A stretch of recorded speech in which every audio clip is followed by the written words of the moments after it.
Way before J. Cole said she don't want to be saved, Project Pat tried to let us know. I ain't listen. I got a crazy wake-up call driving a strange woman home one night though. Trash to Peace Theater, the midnight train to Norf. Alright, so boom. Me and the homies was all out at our weekly jump off, the Stinger. And typically, I had pretty good luck bagging something. But the boy gods forsook me that night. Bruce bagged a baddie. Stymie bagged a baddie. Nell bagged a baddie. I got a rock. It was a long, lonely drive home that night. I tried to call some Jones to see if they would come through on the Nah Mean, but no one answered. So since I was destined for a night of lotion, tissues, and booty talk 4, I decided to stop off at 7-Eleven to grab a snack real quick. When I pulled up, I saw a sister sitting on the ground and a cop talking to her. It didn't look like she was being arrested or anything like that, but I was still concerned for her, so I walked up and started ear hustling. That's when I saw her crying. Don't worry, we'll get you home. We're gonna give you some cab money. Sis looked real embarrassed and started crying even harder. Hey yo, you good, sis? Yeah, everything is fine. Don't worry, your cab will be here in like 20 minutes. Hey yo, where you live? I could take you home. But you feel safe if he takes you? Listen, officer, I give you my license so you can copy my info. I got her. Sis said she would rather go with me, so the cop took down all my information and we took off. Yo, so where you live? Down north. Where at? TNT, 10th and Thompson. Nice. The Trap. The Trap Trap. The Projects. So the first few minutes of the trip, she just stared out the window. You want to talk about your night? You're gonna judge me. I don't even know you. I'm the last person who's gonna judge you. I was just so stupid. I'm sure it's not as bad as you think. Don't beat yourself up. Well, I was talking to this guy on the party line.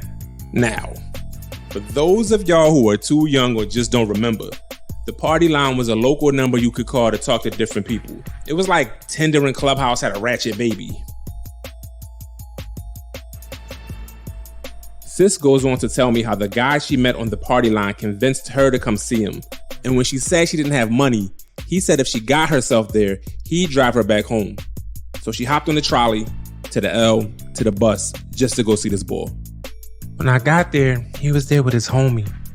This doesn't sound good. Yeah, I wasn't expecting him, but I f***ed them both. Wait, did you want to? Yeah, I'm a freak like that. Oh, okay, cool, do your thing. I did. So what happened? Well, when we were done, he said he wasn't driving me nowhere. He just threw me out. Oh, damn. Yeah, I ain't know what to do, so I just walked to 7-Eleven and called 911 on the payphone. Yo, I felt really bad for her. Those dudes ain't have to do her like that. The game ain't gotta be played like that, yo. I promise you it's possible to have sex and not treat the other person like shit. I mean, unless that's what you're into. No kink shaming over here. She was really hurt, so I just sat there and listened to her. She asked me why all men were so terrible. I didn't really have many answers for her. I had never kicked a joint out like that before, but I was definitely in my Jedi level boy phase, so I couldn't say much.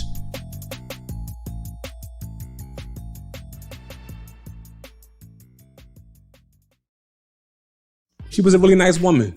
We ended up talking about a bunch of different stuff on a 25-minute drive back to her spot. And as we were getting close, I asked if she was on AOL and we exchanged screen names to keep in touch. We got to the corner of 10th and Master and I asked her what house she lived in. You can just drop me off here. Nah, it's cool. I got you. It's not a problem. Thank you, but I'm going to just get out here. I don't want to have to explain why I'm getting out of your car to my boyfriend. Oh, all right. That makes sense. Wait, what? Your who friend? My boyfriend. He took my son to the game earlier. He's probably waiting up for me. So your son, not his. Hold the f up. Does he think you, does he know it? I don't want to know. To be fair, we don't know what kind of relationship they had. It might have been open. They might have been on some freaky shit. Her boyfriend might have been with it. Probably not, but it was none of my business. She looked over at me, thanked me, got out the car and walked down 10th Street. I sat in the car with so many questions, but then I snapped out of it and wondered why the hell I was still in the middle of the projects thinking at 3 a.m. When I drove up the street, I saw her sitting outside with who I assumed was her boyfriend. He looked relieved to see her. She looked relieved to see him. Both for different reasons, but again, none of my business. I sat up in bed that night wondering if I ever had a woman who was giving up the woonie while I was out doing something nice for her. Nah, I don't know how the homie got himself in that predicament. Fast forward 15 years later and I got caught up in the same exact way. And that sucked to suck.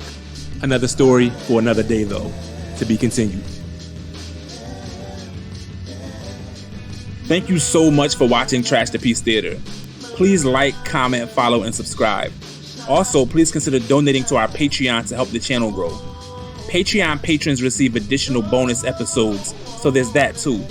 This is all possible because of your support. Thank you.